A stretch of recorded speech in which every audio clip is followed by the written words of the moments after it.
Welcome to the Advice Accreditation Bureau, the comedy podcast that pokes fun at modern-day life advice. My name is Andy Procopis, and today I'm joined by an actor, writer and comedian who hails from Brisbane as well, and his latest show, Don't Panic, It's All Happened Before.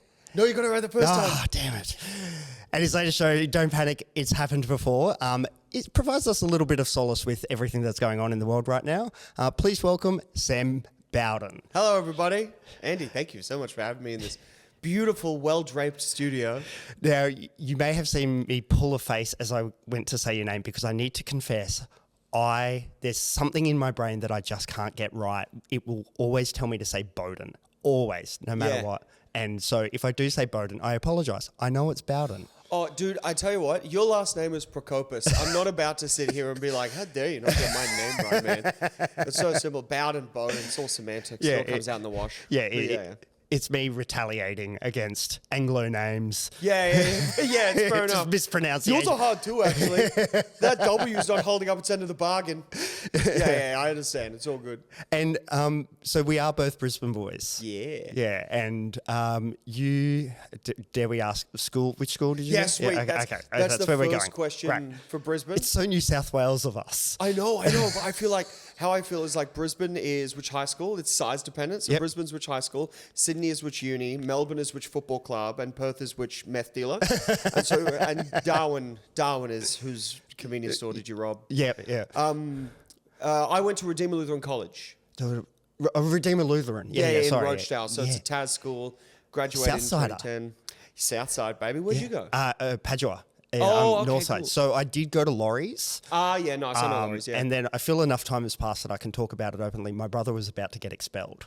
Oh. And there was a tap on the shoulder going, you have the choice to either change schools or you're going to get expelled. So he changed schools. My parents said to me, do you want to change schools as well? I hated Laurie's. I went, sure. Absolutely. Off I went. Yeah, no, fair enough. Yeah. We had a bunch of Laurie's boys that we used to hang out with in grade 11 and 12. And I think it's a testament to your character that you hated it. It's fine. It's an all-boys school. They're all the same. Well, Padua was an all-boys school, but it was run by the Franciscans, and I think they're a little bit more gentle than the Christian brothers. Yeah, sure. Okay, all right, sweet. They have that nice little French touch to it. Yeah, sweet, dude. Yeah. Yeah, I don't know much about Padua. But that's the north-south divide of Brizzy, baby. Exactly. And so I'm trying to think, timeline-wise, I would have seen Don't Panic, It's All Happened Before in November, filming. Was that right? November at the Fitz. We didn't film it. We're still looking at how we're going to do that. Got it. Okay, cool. Because you saw the show, it's like, this is going to be an awkward thing to film. Like, it's not just... So you got to get the whiteboards in, and then you got to somehow make the screen work. So it's sort of one step at the time, and at the moment it's sort of just sitting on the shelf until we figure out what the best next steps are for it. But yeah, in November at the Old Fitz, it was good. And for anyone who hasn't been lucky enough to see it, did you want to give a little blurb on? Sure, yeah. It's a show that sort of dissects the patterns of history, trying to figure out where we are now, how we got here, and how we can prevent repeating the mistakes of the past. But huge spoiler alert, we can't help ourselves. And so it's sort of like, how do we deviate from this path we seem unable to get ourselves off? And the more the world, I mean, look at this. We're bombing Iran. Everything's going to fucking shit. It feels more relevant than ever. It should kind of be called Don't Panic, It's Inevitable now. Because it's like, I don't know what to tell you people. This is the path we're on. Yeah. The next 10 years are going to be, at least I think, the defining era of at least 2 or 3 generations where it's like, it's all going to come crumbling down. And it is, without blowing smoke, it is one of my favourite shows that I have ever seen. I've seen it twice now. Thanks, man. And it's so densely written with a lot of historical stuff as well, with everything going on at the rate and pace that it is. How often are you writing or rewriting, and like the pulling of the threads, how much does it, if you add this or remove that to make it fit within an hour-ish. Yeah, sure. Well, the first run of it was in 2023. Holy shit. Was it 2023 or 2024? 2023 was the first run of the show, and it was very different, obviously, at that time. Yeah. So essentially, the Middle East, I didn't really touch on it. 2024 came around. I had a disclaimer at the start, being like, we're not going to talk about it. I'm too knowledgeable. I'm not knowledgeable enough about it. And then as it came time for it to do the theatre run, obviously we had to reconstruct how the show would suit in a theatre. So it actually meant we got to pull out. We got to pull jokes out to make the show better, which is new for me as a comic. But it meant that I got to put in stuff. It enabled me to be able to write better explanations for things. And then we were able to find jokes in that. And then you would have seen at the run at the Fitz in November, the whole back half, the last 10 to 15 is about Israel and the Middle East and how it has these knock-on effects with everything in our life and everything that we do. So it's gone through essentially 3 major rewrites, not including like little tinkerings here and there. And so it's been a really fun project to just go like, well, I could just keep rewriting this thing. And so instead of it standing alone as this one piece stuck in time, it exists best with time without making it sound kind of wanky. So it's a really fun thing that we're really trying to look into, like, how do we sell this now to touring companies? How do we look at producing this at a higher scale? And I've had to do profitability and sustainability plans for the first time in my life.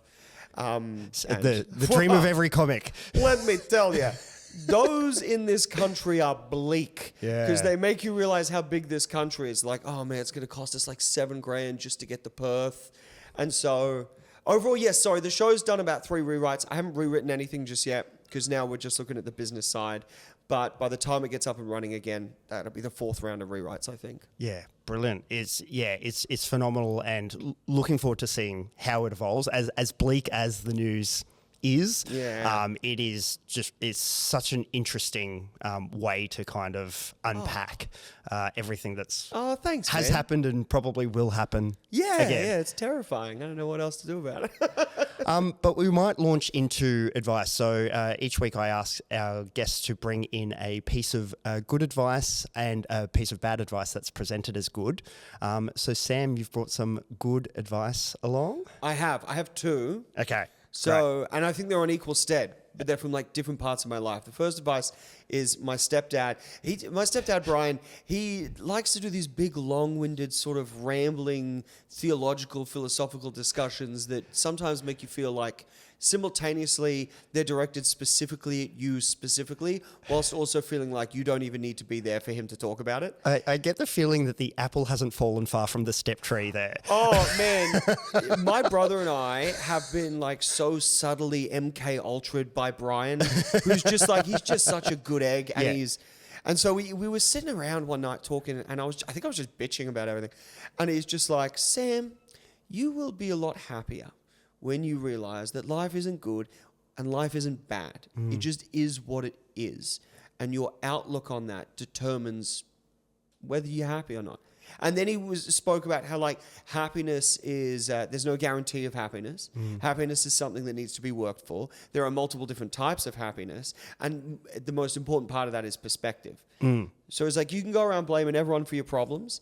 And sometimes they are other people's fault. But what's not their fault is your response to it and whether they control you. And this sort of like neutral playing field where he's like, and for a very religious man, I think it's a really interesting perspective because he's very much just being like, this is neutral. Yep. It's not good. It's not bad. It just is what it is. And I know that seems so simple, but it just hit me at a time in my life that just has made me really zen about all of the chaos and bullshit that like, because he's always of the opinion, and I kind of am too, is that it doesn't matter. There are people who are born into good circumstances, great circumstances, of course, bad circumstances, and none of those circumstances are anyone's fault, really. But none of it is easy. Yeah. It's like on a base level, life is not easy regardless of your position.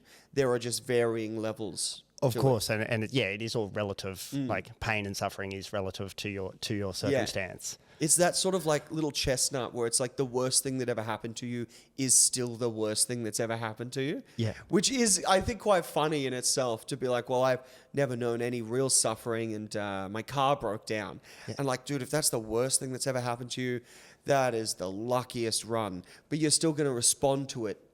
Like Absolutely. It is a huge inconvenience or expense or whatever it might be that really sucks in that moment in time. Oh, yeah, 100%. Yeah. But I think that just that little nugget of just like, it's not good or bad. It just is what it is. Yeah. Fucking deal with it. That is a really good mindset perspective. And like it reminds me, I think it's Buddhism. Don't quote me on that. But the second arrow of suffering. The first arrow is pain, and like we all experience pain. So as you were saying before, it's all kind of relative. But the second arrow is suffering, and you can choose whether you dodge that second arrow. So everyone gets hit with the first arrow. We all experience pain at some point in our life, but we can choose to be struck by the second arrow. Yeah, I think that's a great way to put it. Yeah. Where it's like so much suffering, a lot of suffering is very self-inflicted. But also then you've got to start the process of like, well, it's also your responsibility to heal, and it's your responsibility. You're like, oh, that sucks. But I get it. Yeah, and on that point, because I've often thought this about myself. I think I'm a classic optimist. I like to look forward rather than look back, and I've kind of had moments with my psychologist or like speaking with my dad, who is a former counsellor, and I wonder if I'm ignoring and not dealing with bad things because I kind of just move past them really quickly and just go like, that sucks. What can I do about it? Nothing. Okay, cool. Move on. Or something. I'm going to fix it and then move on. Yeah, sure. But I don't necessarily know whether I've processed grief or trauma or any, and I'm like, is there something underneath that I'm just going to explode one day? I don't think so, but at the same time, would I know? But your brain's a son of a bitch for that, right? Like it'll just sneak up on you at one point. Totally. I had a moment last year, was it last year? Yeah, late last year near Christmas, where just my partner Mish just had to be like, you're not dealing with a bunch of stuff that you kind of said you would deal with. And I'm like, no, but it's fine because I did this and this and this. She's like, yeah. You're Band-Aiding it. The shit's still in here. I live with you. I see it. I'm like, all right, okay, I guess we'll go back to the drawing board. Yeah. So I understand what you're saying, man. It's like you can feel like you've dealt with it. It's the curse of the optimist. Yeah. It's the curse of the optimist. I like that. Yeah. Having such a good time, you forget that you're not. Exactly. Yeah. No, but ultimately, I love the advice because I firmly believe that it is, you can choose how you view certain circumstances. Have you read Man's Search for Meaning? No, by Viktor Frankl. So Viktor Frankl was a psychotherapist who was put into a concentration camp and had the best outlook and survived the concentration camps because he had this sunny disposition. Right. Very similar to like Room, if you've seen it, or Life is Beautiful. Those I'm type with Life films. Is Beautiful. Very, very similar, but beautiful book, right. which I highly recommend. That I think you would very much enjoy. Man's Search for Meaning. Okay, cool. Yeah. All right, man. Good recce. Yeah. Because I got really high the other day, and this was such a high chat, but I can't get it out of my head. Is this idea that my partner and I were discussing? Where it's like, I love games. Or I love sport. I love games, but like, is maybe the hardest game of all. This is the game where it's like you land, you've got a difficulty setting you're not aware of. And you have to make up all your own rules, and winning is subjective. And it's like, and then it just sent me for a loop for like 40 minutes. Like, am I just a piece on some dude's Monopoly board, but I got to make up all the rules? Yeah. But yeah. You just reminded me, one of the greatest analogies that has stuck with me for 10 years now was post Hillary Clinton losing the election to Trump in 2016. And they said that she tried to play chess with a pigeon that like she was like a master strategist, experienced political player, and she was playing by all of the rules. And then the pigeon just stomped across the board and declared that it had won. Sorry, 100%. For a second there, I thought you meant she did that as part of her campaign thing. Because he was podcasting with Rogan, and she was playing chess with a pigeon. She was playing chess with a pigeon. You know, she just told a bunch of black ladies she keeps hot sauce in her bag. No, that's a great analogy for it. Just just one pigeon's like, I don't care, I'm going to just take a big shit on your bishop. Exactly. Yeah. And I've won. So, but no, love that advice. And you had a second one? Excuse me, I did actually. The second one's from you. Oh, and it didn't, and I didn't want to lead with it because it felt a bit suck-uppy on your own podcast. No, great. But I need to acknowledge that this has really stuck with me in such a way. You came on board to do a project with comedian Tom Wickham with us. Yes. Which will be out very soon. The edits are finally done. You look great. You're doing amazing. Amazing, thank you. And you just said, when someone tells you who they are, believe them. And I never heard it put in those terms. Yeah. It's like, someone tells you who they are, believe them. And I think from memory, you were using it to discuss in relations to pronoun and gender identity. But also, I think like it extends so far beyond that as a statement, where it's like, people tell you who they are, believe them as a matter of respect. Yeah. But also, when people tell you who they are, believe them. Yeah. If someone's behaving like a prick or an entitled douchebag, you're like, well, I kind of believe that's who you are a little bit. Yeah. And I think it's a deeply holistic. And then if someone then says, hey, I'm sorry, I'm not normally like that, you believe them. Yeah. I don't know. It sort of reframed the way I viewed a lot of things. Oh, I definitely need to attribute the deeper meaning to that to you, like for adding that, because it was in the context of someone's sexuality. So and extends to pronouns and gender identity. But if someone says they're straight, believe they're straight. Sure, maybe they may come out at a later time. That's up to them. They're on their own journey. But it benefits no one of me speculating when the person themselves are taking whatever time that they need to come out, etc.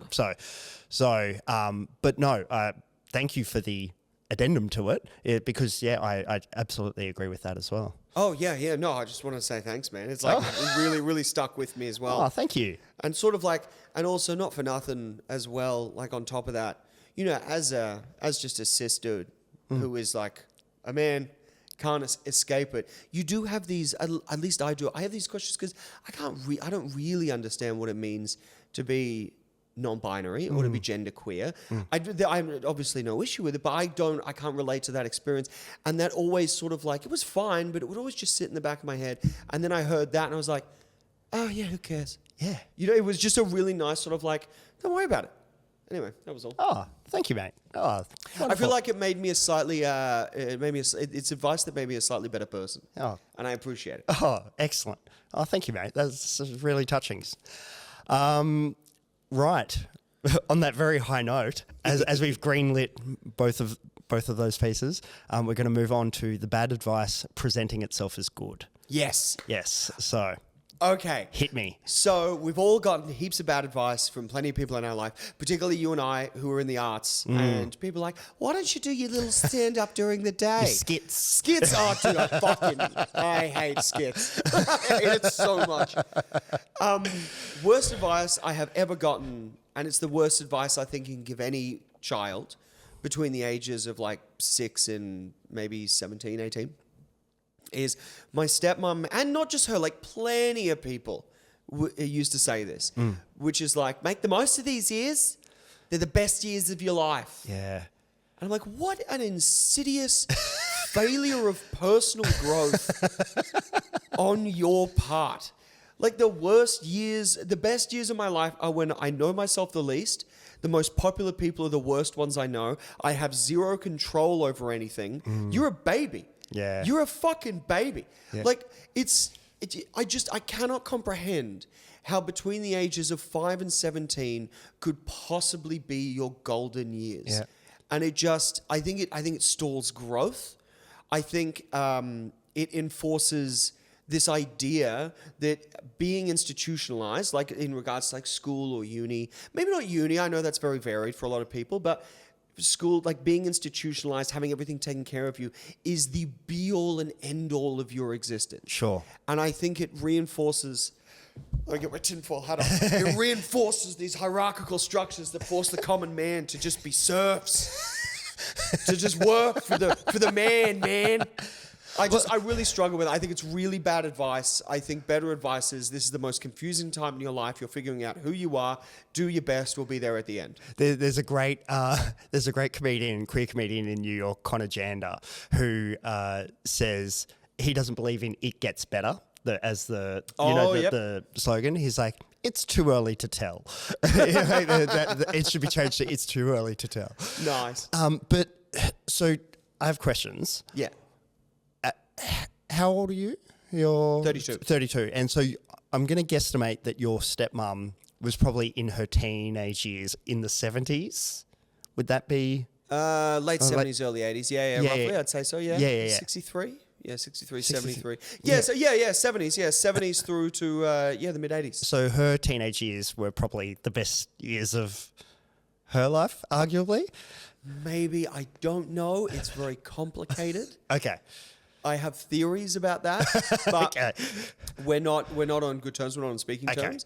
And also, like, she's an A grade. She's one of those people that, and she's not alone. And it made me relax about the whole family situation when I realized this one day in the shower, that she's not unique in the sense that there are some people who, kind of by no fault of their own, just their circumstance, have this effect where they make everyone they come into contact with a worse version of themselves. God. It's just by nature of who they are, whether it's undiagnosed BPD or whatever it is.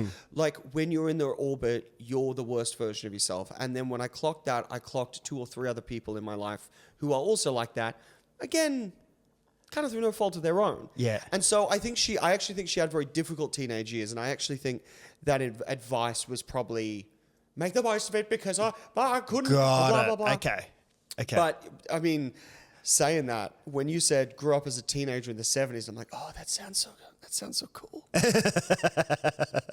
Yeah. Sounds so cool with the exception of, I don't mean to rope you into this, but I'd be curious to know whether if we did that, you and I would even see 91. Do you know what I mean? It's a thought. Every time I go back and I'm just what if... what if I just was a teenager in the 70s and the 80s? Yeah. Oh, I don't think that was going to end well. I'm like, oh, no. Okay. But sorry, was that a bit too heavy? No. Yeah. Like age chat. Like, let's have it. No, I was also going to say, so as a 32-year-old, what has been the best year so far for you? Definitely the last 3 years. Yeah. The last 3 to 4 years, even with everything going on in the world, it's been the last 3 to 4 years. I didn't hit puberty till I was about 19. Okay. Properly. So I was going through high school, 5'5", squeaky tiny voice. Things started to get a little bit better, but then the doctor pumped me full of human growth hormone. Yep. And so then all of a sudden it like hit me all at once, and I was just drinking. I was getting into fights all the time. And then we took that shit on the road, baby. Me and my partner at the time, we moved to the UK, and it was just messy. And then I got back, and I hadn't resolved a lot of shit. And so I was still doing comedy. I was still making friends, but I was so crazy dysfunctional and just really reckless with people's hearts, for want of a better expression. Yep. I just was too concerned with my own shit and too self-absorbed. But I enjoyed the freedom. Yep. I enjoyed figuring stuff out. And the further away from that I get and the more sort of, I suppose, changes I have made to my outlook and the way I approach people have improved my life, even though it's been a pain in the ass and growing sucks. The last 3 to 4 years have been hands down just the best, like the most stable, the clearest. I think I've made the best shit I've ever made. Yep. And I'm just sort of my 30s are off to a great start. I love it here. It's really nice. Yeah, that'd be so far. So far, I think I'm in it at the moment. Awesome. And that's great to hear. And we've known each other probably 3 years. Yeah, I'd say so. Yeah. And yeah, you were such a joy to be around. Like you just have such a brilliant perspective on things, and I really like how both smart and funny, and also just measured and calm you are. Oh, thank you, man. Those last two took a bit of work. Yeah. Yeah.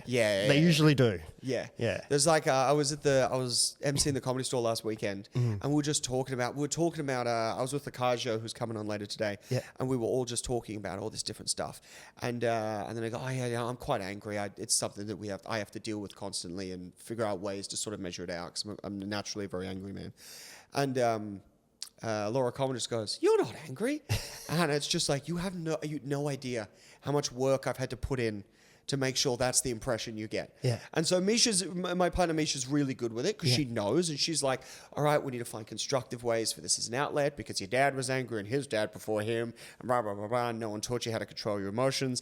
But in saying that, like, it's so much better now. Yep. It's like, all right, we're going to exercise regularly.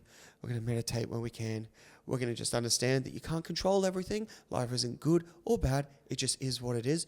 Don't yell at anyone. Just put it over here and go through life. And then eventually you'll find a proverbial or literal punching bag. Constructive outlets is essentially what I'm trying to say. Yep. You have constructive outlets for all of your emotions. What would one of your constructive outlets It was be? football. Yep. Okay. It was football. Yep. Soccer football was a really was a really constructive outlet for me, like for aggression and competitiveness. So that was really good. Not doing that at the moment. Okay. So I've started swimming. It's not the same. Yeah. But it's good cardio and mediating and honestly having a couple of beers. Yep. So it's sort of like I think maybe. You do prescribe to the idea that like we all have a valve. You need to let the valve out. Yeah. I think it's the understanding that sometimes that energy of sort of like the frenetic anger at the world, the fish shaking at God, as it were, can actually be let out in small doses, like a couple of beers on the balcony, where it's like you just need places to relax, and you need spots to feel safe and secure. And I don't think I ever really had that before my current partner. Yeah. Where it's like I am fully capable of genuinely just dropping any facade in the house, and I think it's taken so much pressure off. Awesome. Where it's like you get in a relationship with someone that's like, how are you today? And you go, I am shitty today. And they go, okay. And you go, I will not be shitty at you, but I'm just shitty.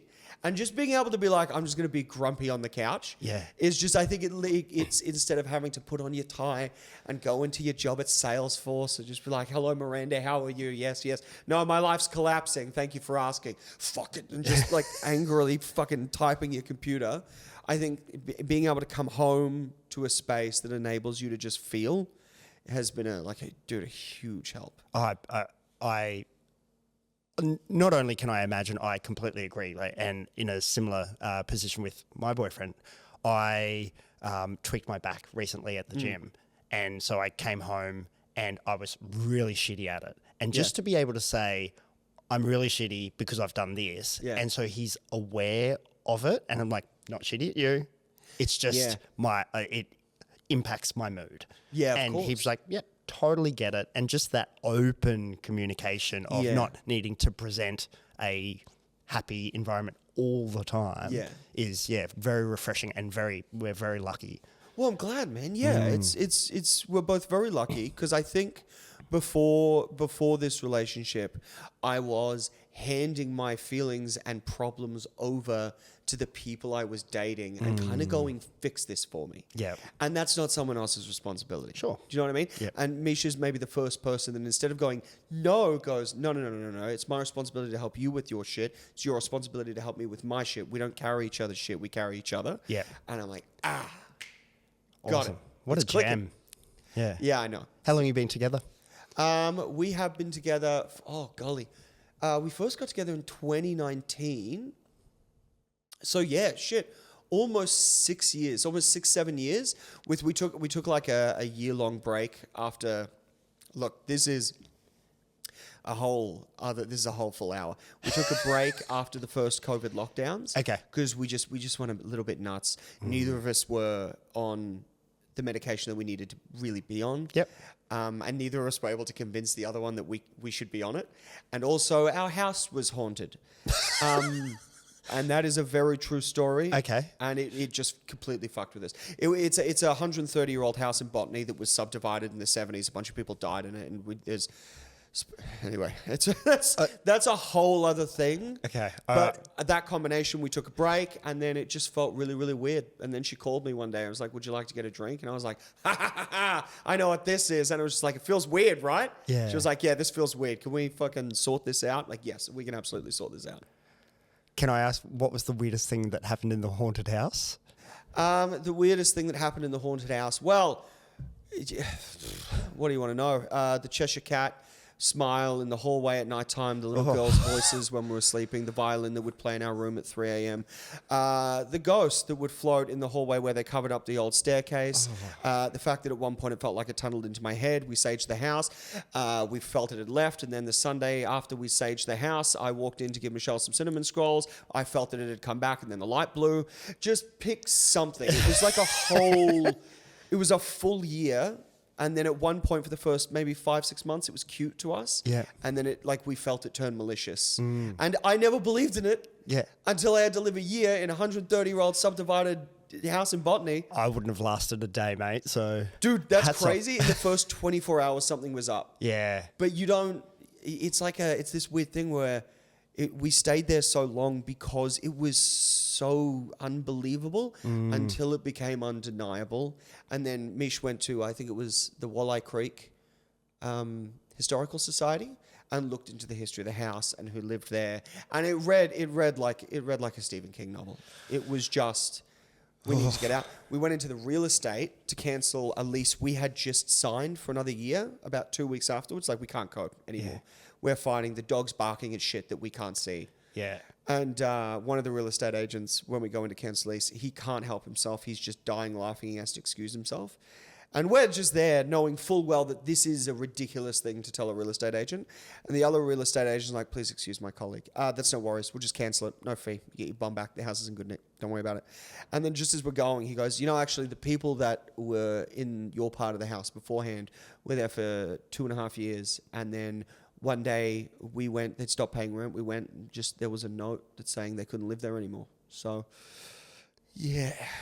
Anyway. Wow. Yeah, it was odd. It was very odd. I jump when my boyfriend says hello walking into a room. Yeah. Oh, baby. I'm get so scared so easily. Forest Road Arncliff, baby. I can drove past the house the other day. It gives me the willies. You touched on something before about valve release, and I got given a piece of advice that on first listen I really liked, and I think I still do, but I'm be intrigued on what you think of it, is don't celebrate the same way you commiserate. So if something good happens to you, go out, have a nice dinner, have a few drinks, etc., party the night away, whatever it might be. But if something bad happens to you, don't do the same thing. Oh, interesting. Yeah, and that way your brain is wired. It's Pavlovian response of this means good, this means bad, and it actually allows you to process it better. Oh, that's very interesting. I never thought about it like that. And I never even thought they were similar until you said that. I was like, oh, they're kind of the same. Yeah, yeah. Because I would, something good, something bad, let's get a drink. Yeah, 100%. Yeah. Wow, okay. Well, now I want to know what to do when something goes bad. Do I just sit in my house? Not if it's haunted. Yeah, true. Well, we don't live there anymore. Dude, the moment we left that house, this weight came off, and we almost forgot it happened a week later. It was hectic. Yeah, I had a similar look. There was nothing haunted about this place, but my boyfriend and I wanted to downsize. It was right before the big lockdown in 2021. Yeah. And we thought, we've got a nice house, but we're probably paying a bit too much for it. Let's downsize. Let's try and save some money. And so we moved into a 1.5 bedroom place, apartment, not much natural light, out of the suburbs, away from our friends. And then the lockdown happened, and we were just miserable. And a week within leaving there, it was let's never talk about this place ever again. Oh, really? Yeah. So I where you live is so important. Oh yeah, man. Places have juju. Yeah. It's really, really odd. Even without like supernatural experiences and whatnot, sometimes you get a place where like, this doesn't vibe with us as people at all. Yeah. Big time. Yeah. Tell me this with Mish, do you ever find how does she go if you're ever trying to work out a bit? So let's just say you have a story and you go to one dinner party and then you go to another dinner party and like maybe you don't do this, but I feel every comedian probably does this, where you're just telling the same story, trying to finesse it, getting ready for stage. How does she go when she hears you tell the same story? 200 different times. Genuinely not too bad. Okay. I wouldn't say I do that consciously. Yeah, okay. Because I found it to be a poor barometer for my material. Where I'm like, yeah, conversationally it's great. I take it on stage, it doesn't work. Yeah, got it. But she, dude, at least like once or twice a day. I'm like, hey, what do you think about this? And then she'll say something like, that's good, I like it. And then she'll like, because she did stand up for like 8 years in Brisbane. Yep. Okay. And so she's got a great joke brain on her. I should really clarify. Mish and I wrote "Don't Panic, Time Forward" together. Oh, awesome. Like she was a big part of the writing process. Yeah, great. So she's very happy to hear stuff, but every now and then she'll be like, "Can we not today, please? Like I just need a brain break from this. Yeah. I don't like that. I don't think it's a fair representation of who you are. Yeah. I don't think the Welcome to Country needs that opinion. You know, like just random stuff like that is not pointed or directed at all. But yeah, so she's quite good at it. She's a really good sounding board. Yeah, great. So I'm in the position where my boyfriend Chris is probably the funniest person I know. Nice. And I know a lot of comedians, and like it was the first thing that attracted me to him. Like his sense of humor just makes me laugh every single day. Yeah, nice. But if I was to go to him and say, "Hey, can you help me with this joke?" He would not like he would get performance anxiety. Like he would be nervous about it. Whereas if I try and like subtly lead him and just see how he responds to something. The amount of tags I've gotten from that man is it's great. Beautiful. I feel like that's knowing how to work with a writing partner that doesn't know they're your writing partner. Exactly. Yeah, beautiful. Yeah. It's so nuts that that people like your partner Chris and people that we just both know outside of stand up. Like you guys, everyone as a baseline is so funny now. Absolutely. And it's sort of like the only difference is that you guys can't. Pete Holmes, comedian. Yeah. He said this on a podcast years ago where he goes like, everyone's funny. It's not about whether you're funny or not. It's about whether you're capable of being funny in 2 Wednesdays' time at 9:30 p.m. Totally.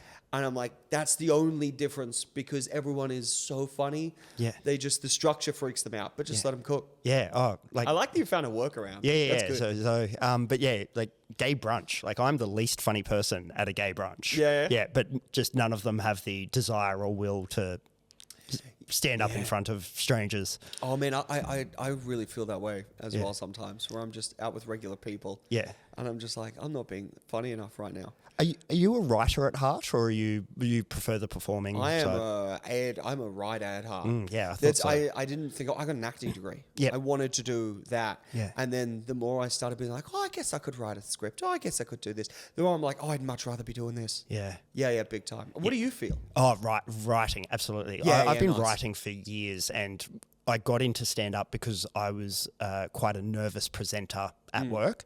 And look, I've come a long way, still got a way to go. Yeah. But I love writing. And nice. And so the meme cap format that I've been doing on social media lately, it's just the dream for me. Oh, of course, dude. Yeah. Out of video editing and more just writing. Yeah. Oh, it's perfect.